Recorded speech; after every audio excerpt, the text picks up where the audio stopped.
Hi. Hey, oh my Hi. God. Well, so right before I hit record, we were having this conversation where all of a sudden, I'm like, people need to hear this. They want to This hear my is real stories. stuff. I know. Yeah. Well, I was just telling you that I had a case of vertigo. So, which is, if you've ever had vertigo, is totally disorienting. But in true fashion, I decided to push through and drive myself to work and do all the things. But yeah, it's been super disconcerting. But I have to tell you a really funny story that I'm going to write about, but you will Okay. appreciate it, okay? Okay. All right. So, for you know this story, but people listening don't. So, I had this horrible dream a week ago that I was on a Um, work trip. I went to first of all, I don't travel for work. Let's establish that, right? Like, yeah. that's not what I do. But apparently, in my dreams, I'm a business traveler. So, anyway, so in my dream, I went to the airport and I came upon you, Carrie, and Benita getting ready to go on a trip, and you didn't invite me. And I was irate. And apparently, there were two people that Benita had brought, two women that she wasn't sure I'd like. So that was apparently the reason I wasn't invited. But anyway, it was like very upsetting to me that this had happened. So I go, of course, and I text you and Carrie and Benita, and I tell you all about this horrible dream, okay, about how you all took this trip and didn't include me. And when Yeah. I get back in sequence is you on a boat in Croatia and she on a beach in Portugal in that moment. And so in the moment of me saying like, I don't go anywhere, I'm not doing anything. You literally received my text and emailed me back from two of these exotic places. I'm like, what are Well, the I chances? I haven't really thought about that. But okay, wait. So the other piece of context here that I think is important for people to understand is that you are a vivid dreamer. Yes. And and maybe other people are too, but you also remember your dreams in detail, which is unique. I don't think Yeah. other people like have that recall that you do. So, I mean, for it's been a fixture for almost 40 years now where you'll have a dream and it's clearly like pulling some factual stuff together, but then it's contorted like all of our dreams into this like Right. other Right. scenario. So it's not unusual for us to get a text from you with some wild ass dream that you have had. Um, but in this case, we were the villains, and I'm like, this is a nightmare. Like this would first of all never Oh, happen. I know it wouldn't. I And I could it's only imagine the heartbreak and yeah, anger and like rah, like it's Yeah, yeah. I was like, "You are my best friends." I was like, in the airport, like acting like yeah, a fool. But the irony of this moment, and what I think sort of brings us to our topic today, is like sort of this idea of like, it's everything seems so plausible and yet so hilarious at the same time. Because the fact that I had this dream, tell you about this dream about you guys traveling without me, and you are literally both in two, like you're literally on trips. But now, to be fair, I knew where you were going. I don't yeah. ever remember Benita telling anyone she was going to Portugal. I know, So, and I'm like, wait, what? Wait, what? but I that's know, classic. I don't remember that either. Yeah, that's classic her. But Yeah. yes, yeah. So anyway, I thought that was funny. Uh, But I owe you a follow up from last episode about our last episode was about oh my gosh, was about quitting things. And I oh yeah, told yeah. a story about how one of the things we had to quit was making our own Halloween costumes. So I found this picture. Oh yeah. Okay, I definitely was your idea, not Oh, mine. I'm sure. I'm sure. Creative. But this is you and I in seventh grade, I think. It looks like seventh grade. Yeah. And you were the ice princess. Yeah. I don't remember what princess I was, but we literally made our own costumes and we decided what we were, and nobody knew what we were except for us. Right, right. Well, of course, because this by decades predated Elsa and Anna and Frozen. So we were kind of like ahead of our time. I'm Oh, not, that's right. That's yeah. yeah, But we were in advance. But I did bring a different picture because our topic today is about sort of allowing people to sort of be who they are. And so right. the idea for today is sort of, I was thinking of it as I was preparing, is like making room for people to be who they are. Just this idea of like, you know, so it made me think of this a quote. I don't know if it came from my mother or she's repeated it to me, but it's this idea that your children are always who they are, and your job is to just magnify their gifts. So this is a true story. So This is me in kindergarten. I would Oh. like everyone to look at, why am I in a blazer? Okay. I'm in a blazer. This is very 1979. So, keep that in Right. mind. So I literally text this to my mother and I said to her, why am I dressed like this in my kindergarten? Like, why am I in a blazer? And she's like, you insisted. She's like, you've always been a boss. You're like, you had the boss. She's like, you've had a boss vibe since you were five. So I just love this Awesome. because it's the spirit of something I think I know I've struggled with, but I'm reminded of, which is people are exactly who they've always ever been. And Yeah. so how do we look at that and sort of magnify their gifts with that knowledge in mind, like being five and wearing a blazer for your school photo? Yeah, which is absolutely adorable. And I'm so glad you have that. But I could see, I can imagine the conversation she had with you that morning, like, "Really? Don't you want to wear this one? This like cute little da da da whatever." And you're like, nope. To my So, credit, obviously I didn't have a job, so she must have purchased said oh yeah, blazer. yeah, yeah. So right, so I'm sure there was an interaction at like Sears that Right. involved me like You're like, insist blazer with the little bow tie. But can you imagine? I mean, anyway. yes, knowing you, knowing her, yes, I absolutely can. So, all right. So I I love this topic. I'm really fascinated. I have a bazillion questions for how you think about this. So, again, just to set this up, what we're talking about today is really how we let other people be who they are. And so, I have, so many different thoughts that I think I'm going to kind of like spill out in a pretty disorganized way. But, let's start with a place of like, why? Why is this an important conversation to have, or even just to kind of reflect on for yourself? Why do you think this is important? One of the things I've been thinking a lot about as preparing to talk about this is this idea that, particularly when it comes to longevity in any kind of relationship. So when you think about relationship, meaning parent to child, your boss to you as an employee, your spouse or your partner, or just a longtime friend, right? Like any Right. relationship we're in, I think we tend to freeze people at the version of themselves that we either know best or we like best. Mm-hmm. So I think a lot of times, we all accept this idea that people change and evolve, but I think sometimes we see that change as a threat, or it sort of it creates some disequilibrium in the relationship. So when you think about, let's say, a friend you've made that you had a shared interest, let's say you were running partners or you played tennis together, and then that something about that interest changes, maybe your availability to do it or your just desire.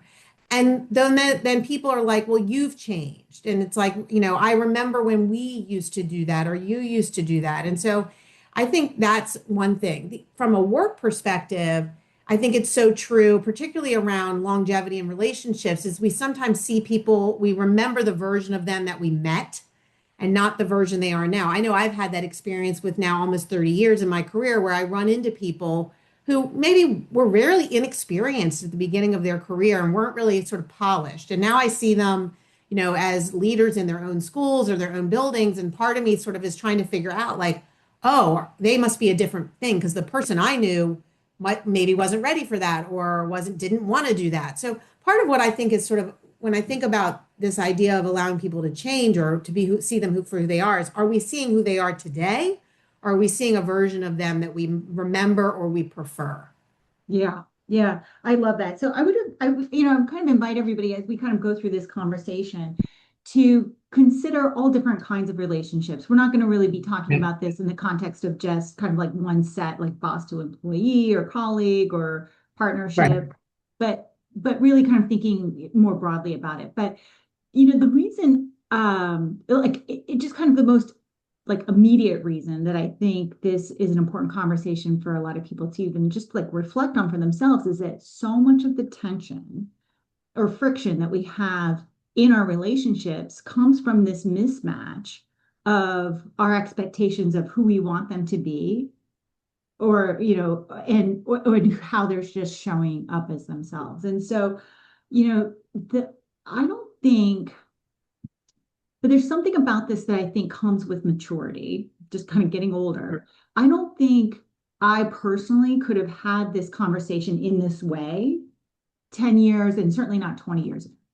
Sometimes I hear, I'll be looped into a conversation, I'll be having, you're talking to someone and they're relating some frustration that they have with somebody in their life. They're kind of venting about something. And to me, the most Mhm. immediate signal, most often, is they're not there yet. It's like this Mhm. immaturity signal that when you're complaining about something that someone else is doing, that's not like, intentionally harming you, but it's just annoying or frustrating or whatever it is, that I think there's so much of this letting people be who they are that just comes with age and experience. So, Mhm. I don't know if like, do you feel like this is something that has changed your view on it has changed over time? Yeah, I mean, I think, and I've learned the most about this from being a parent, because I think, this let's go back to the vertigo story. So my love language is acts of service, particularly when it comes to my children. And that because I work full time and because I have a demanding schedule, I don't get to do a lot of stuff for my kids. So when I'm home and I'm able to, I do everything I can. And one of the things I do is I make breakfast every day. They do not forage for themselves. Like, they don't, we're talking, I mean, I'm making scrambled eggs, I'm making toast, I'm making pancakes, whatever it is. I try to make breakfast every day. And I actually am not sure my children know how to make breakfast. This is sort of where this left me. Okay. And so, I am I'm anticipate when school starts back up for the first time, having both my kids in secondary school, our schedule is going to change. And that idea of me making breakfast every day is done. It's done, Mhm. particularly for my high schooler. Anyway, so when I had this case of vertigo over the weekend, I said I was like on the couch, and I said to my kids like, you got to fend for yourselves because I'm not I can't stand up, I can't make breakfast. My husband was out, on his weekly tennis match, and I was like, I couldn't believe it. These two prepared their own breakfasts. This sounds stupid when I think it when I say it like this because they're old enough to do this, right?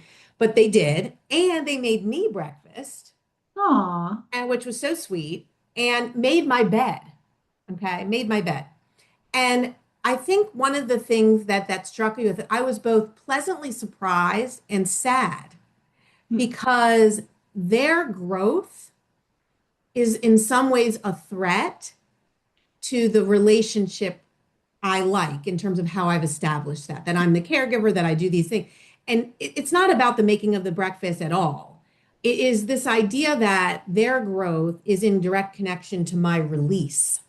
Hmm. So I'm having to let them become who they're supposed to be and who they should be because they should be able to take care of their own things. And I believe they're capable of it, but I need to let go a little bit of in order for that to happen. And I think that is a role I'm not accustomed to. And so when I'm thinking about what you've said, it's this idea that for people to become who they're supposed to be, we sometimes have to change in relationship to them in ways that we're not choosing for ourselves, but the circumstances require. And I think that acceptance isn't necessarily agreement or like, I love that, but it's the truth of how this work happens and maintaining those relationships at the same time. Yeah, yeah.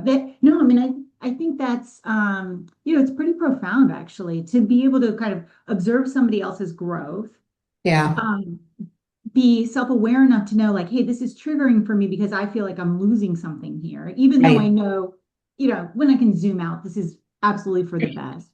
And then actually getting to enjoy a little bit of it, enjoy a little breakfast made for you and a freshly made bed. That's like amazing to me. I don't think my kids, I think they could do breakfast. I don't think they can make my bed, especially to my specifications. They It couldn't. wasn't, listen, that's the thing. It wasn't done very well. Right, It wasn't done the way I would do it, right, pillows fluffed in the right way and the right. Things like yeah, folded in. right, Yeah, right. It was, but it was done, and and so I think that was a real aha for me. It yeah, took me having yeah, a massive case of vertigo to see it, but yeah, nonetheless, I've grown. yeah. Well, and I think that's Nonetheless. like a really positive example of what can happen when we just let people be who they are and who, kind of grow into the people that they're needing to be. I think there's but there's often kind of a flip side of it. My uh, it it it can be hard. So there's some substance abuse in my family with my brother, and and he is in recovery now. He's doing amazingly well. They just welcomed their fifth child. But here's somebody that in being himself and kind of watching some of this destructive behavior over the years, it was really, really hard.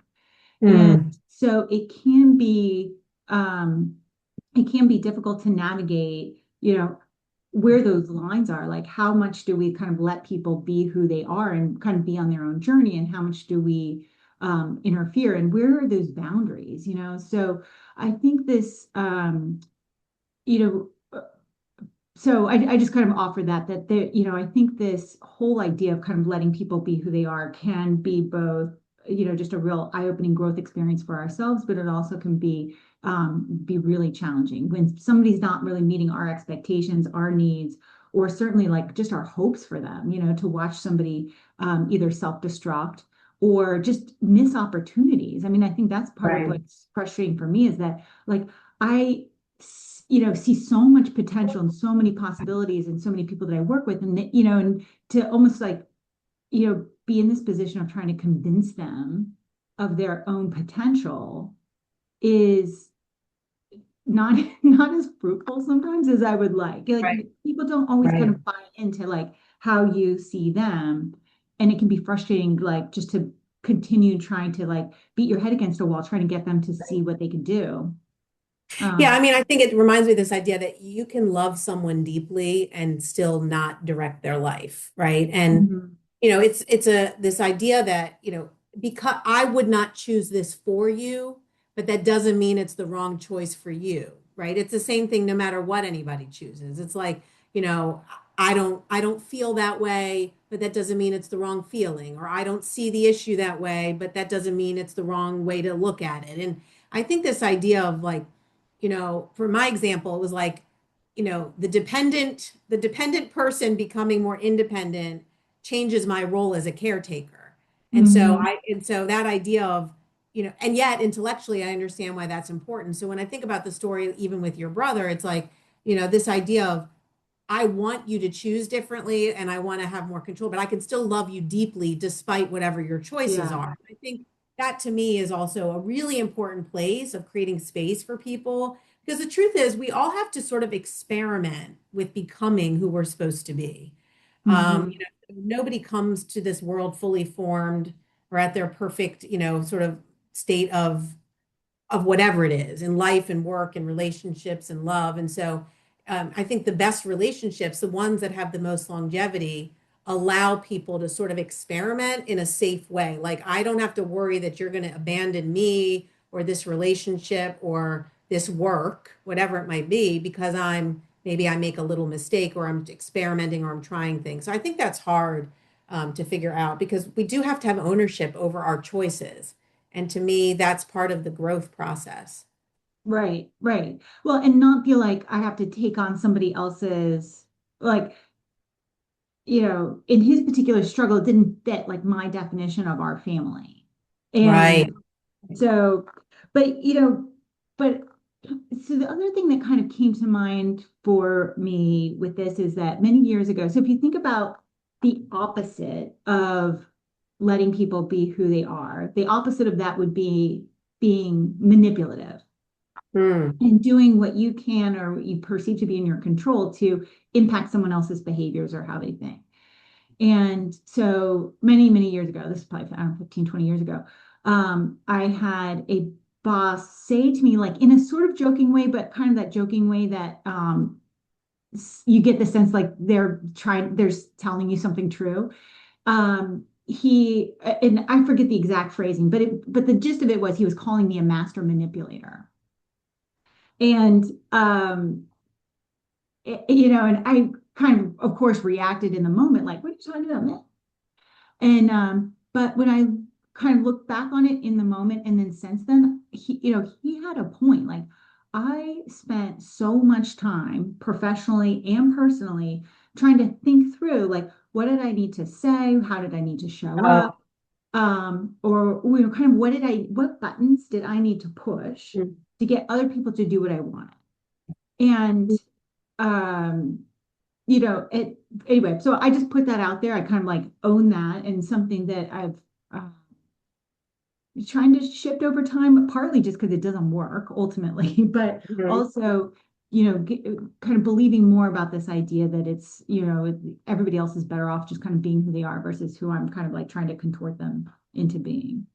There's this thing in leadership theory we talk about called the illusion of choice. Mhm. And so I think all good leaders have a degree of skillful manipulation, right? I don't remember who the quote is, but it's something like, a great leader is one who gets people to do what they want them to do without them knowing they want them to do it. And so, I used to always joke that one of the things I hated most of all as a principal was doing the master schedule. And if you're not familiar with that is, that's sort of like when every grade level in your building has all of the different subjects, including, the art, the music, and the PE. And it's a real puzzle piece. And teachers have real preferences around when these things occur. People want the first special of the day, the last, when they have their lunch, whether they have recess, do they want it first? It's a thing. It's a thing. Mhm. And I used to hate it. I hated doing it. And because not everybody would ever be happy. And what I eventually realized was the best way to do it was the best way to manipulate the process was to give them two or three options. One that was so terrible, I knew they'd never pick it, Yeah. and the other two I could live with. They generally accomplished our non-negotiables. And so I don't like when someone says you're a master manipulator because my initial reaction, the connotation I came up with was negative. But the truth Yeah. is all good leaders do know how to use language and imagery and sort of stage things in such a way to create an experience that we call the illusion of choice, which I Right. think, is like sort of is very good. It's an attribute. It's a good thing. Yeah, yeah. And that's why I think there's like an important distinction here when we talk about letting people be who they are, that I don't know that there's really like clean categories of when you should do this or when you shouldn't do this, but Mm. leadership is, I think, exactly to your point, one of those um, kind of consensual relationships that we enter into at work, kind of knowing that there's that dynamic. Like that is the thing of having a manager or having a leader is that someone is either has some insight or in theory kind of setting some kind of vision and trying to get a group of people to move in one direction. It would be complete chaos, and we all have kind of worked in environments like this where you did have somebody in a titled leadership position who was letting everybody be who they are, and nothing gets done. So there is a Mm. contrast here, I think, with um, the kind of like actions and behaviors that we need people on our teams to perform to be able to move something forward. I think, how I've been thinking about this a little bit differently more recently in kind of the team that I lead is, there's one thing to kind of set the expectations and the vision and kind of get people moving in this direction, but avoid trying to convert them into kind of doing it exactly the way that that to my preference. Kind of back to the point about your daughter's making your bed. Like, yes, is it done? Is it done? Yes. Maybe not to my like exactly how I would have done it, but it's done. And Right. so I think that to me is, as long as someone is knows who they are, is kind of bringing, like, knows their best talents and skills, and is able to kind of bring that in, in service of whatever we're trying to do as a group, then I think it's okay to let them be who they are. In the case where, it's just a free for all, clearly, nothing productive is going to happen in that Right. environment. Well, and it makes me think of this idea of like when you think about sort of as we've been talking, and I letting people be who they are, you first have to notice who they're trying to become. You sort of Hmm. have to then like sort of release the version of them that you sort of were trying to hold or protect. And then what you're describing to me is like renegotiating. You have to sort of renegotiate the relationship in some way. And it could be sort of something subtle, like in the example I gave with my kids, like we're parent-child right now, but there will be a point where we are adult-adult, right? And so I'm going to have to release this version and renegotiate what those relationships look like and think about fundamentally what I want that to look like. But the same thing happens sort of in long-term relationships, whether it be with a partner or a friend. It's like, okay, I have this other version that I have some new ambitions or some new hobbies or whatever. And so, we have to renegotiate things that sort of were the foundation of our relationship. I think the key for me is you have to really still be curious about who someone is becoming. If you stay in this posture of like curiosity, then there's more space to sort of give people a chance to, become this version and still maintain the relationship. I mean, I think everyone knows, you can't control another person. You can't make them, do or be something that they're not. I think about this as a very simple example, which is there is zero chance I'm ever going to load the dishwasher to my husband's like schematic metaphysical like perfection. Like Yeah. I'm telling you, if there was a competition for like perfect dishwasher loading, this man would win. Okay. I've never, I mean, it's done in such a way he should like be the person who puts the dishes in for like a dishwasher commercial. Okay. I see it. It's aspirational to me.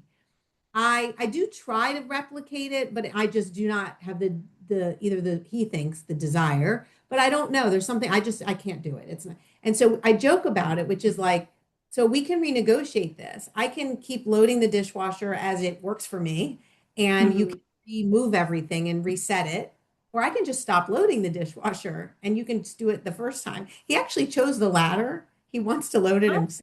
It's like, great. Then we're gonna let George. Are you okay? he's like this when he opens the thing. He's like, Oh, sorry. I thought you were having like a episode of Vertigo for a second. I'm like, oh no, I are you hear okay? it. He's like, oh. I'm like, okay. So I That do that. I jokingly say, but like, you have to renegotiate things sometimes. Like, I can't show up like that. Or and it doesn't mean that I'm doing something wrong, right? It's not right. about the right, wrong. I think where these things fall apart, where growth falls apart, is where one person labels the other as doing something wrong or, this doesn't work. You have to be willing to renegotiate the relationship if you want it to thrive, whether that be at work or otherwise. And so when I, as a supervisor, I try to pay attention to what people have as emerging skills and say like, hey, you want to do a little bit more of that. And then sometimes I find out like, listen, I have this skill, but I don't want it. I don't want to do any more. I don't like this thing. Or other times I find out, yes, actually, I'm really enjoying learning about this and they want more opportunities. So I think that noticing, that releasing, and then that renegotiation is a really important part of letting people become who they are. Yeah, yeah. Well, and so I want to comment on that, but just a quick aside on the dishwasher thing. So, so Brian's not to the level of George's, but he is particular just about how things are organized. Um, and because his whole thing is about space optimization. Optimization. Yeah. And I'm like, you know what? But you can optimize for space or you can optimize for time. I choose to optimize for time. And like, as long as the door closes and locks and the thing will run, it's fine. It's fine. Like, all the dishes come out like as clean as Right. wherever position they would be in. Like, he is actually like taken stuff out that I had put in and put it into this. And I'm like, Absolutely. no, no, no, we're not taking a step backwards here just so that it could look more organized. But anyway, but I think you kind of like hit on it, which is the rigidity in any of these relationships is the enemy of the longevity. So the more rigid you are with your rules or your expectations, the less likely, of course, like, friction goes up and the less likely the relationship's going to endure. So if you are someone that has very strict kind of like rules and expectations about either how somebody behaves around you or kind of like what they do, like, of course, that's fine. That's your prerogative, but understanding the consequences of that, or it's going to either kind of limit the duration of the relationship or it's going to shift in some way.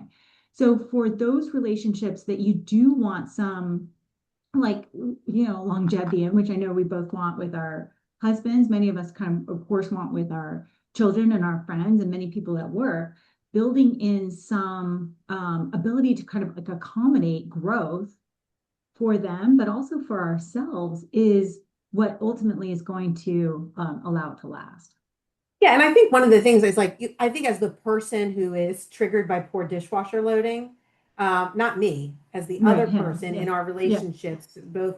And the question is like, what is that internal dialogue? Like, I always joke like I don't want to get a report card right on my dishwasher loading. I guess I'll get a failing a failing Right. grade, right? At least So the question is like, how do we appreciate where people are and what they're trying to do? And at the same time, I also think it sort of has to be said that you do not have to stay in any relationship where the growth of the other person or your growth no longer fits the circumstances. I always say, like, you Right. don't have to stay in a room that's not meant for you, or that you don't feel like Right. you belong in, bless you. So, I Yeah. mean, I think there's another piece of this, which is sometimes we outgrow people, situations, and work. And whatever it is, it's okay to, it doesn't mean there's something wrong with me or there's something wrong with you. And I think we talked about that about the quitting. Like you don't have to vilify or rewrite history to say, like, hey, this no longer serves me. I can think of many things that I've sort of not overtly said, oh, that relationship doesn't work for me anymore. But the relationship has faded or it has sort of become more diluted because it no longer fits into where I am in my life. A lot of this revolves around a lot of the friendships I had when my kids were young. And when you have young children, it's like, who can I bring my kids to for a play date? Like there was a lot of collective bonding over keeping our kids busy and keeping our kids occupied and all of those things. And so now as our kids are older and they have their own interests, and I'm sort of able to reignite my interests, some of those relationships have faded. And so, they're becoming who they need to be. I'm becoming who I need to be in the season I'm in. And I think sometimes it's okay to not say, I haven't necessarily outgrown the person or the thing. I've just grown. And just Right. growing is not the same thing as outgrowing. And I think that's important to distinguish.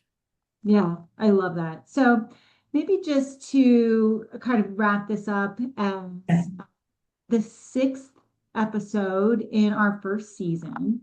I really like where we landed with this. I think it kind of sums up so much of what we have talked about over the last couple of episodes. But really, I think if there was any action to take away from this is one, maybe if you're experiencing some friction or some tension in one of your relationships, like, can you use this idea of letting them be who they are as a way to examine, like, is that part of it? Is that because so often that's at the root of, of these tensions that we have in our relationship. So maybe using that as a sensor to say, like, where am I, holding on to some vision or some expectation of them that doesn't quite fit who they are. Maybe that's it, or vice versa. It could be, because of course it always works in the reverse. So I would kind of encourage people to kind of think about that. I think it can be just a really useful frame to better understand how we're just interacting with other people in our world. Yeah, I love this. And it reminds me of this really beautiful sort of parable, very short, about the crooked tree. And it's a very simple one where it's like this person comes across a tree in the woods and the tree's crooked. And the person says, well, how'd that tree get crooked? Let's straighten it out. And so it's the idea of how absurd that is, right? That Right. maybe that tree is just meant to be crooked. And so I think that's maybe what I sort of would take away from our conversation is, that relationships are somewhat like the crooked tree. Like maybe everybody is, being themselves and the best they can. And the fact that you see it as crooked is really about you.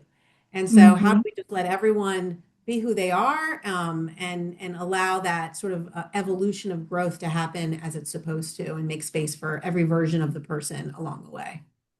I love it. So I think on that note, we will close out season one. Yeah. And there certainly will be more to come. And so stay tuned for kind of what that looks like in our next season. But appreciate everybody coming along for this first part of our journey. And we'll see you next time. So. See ya.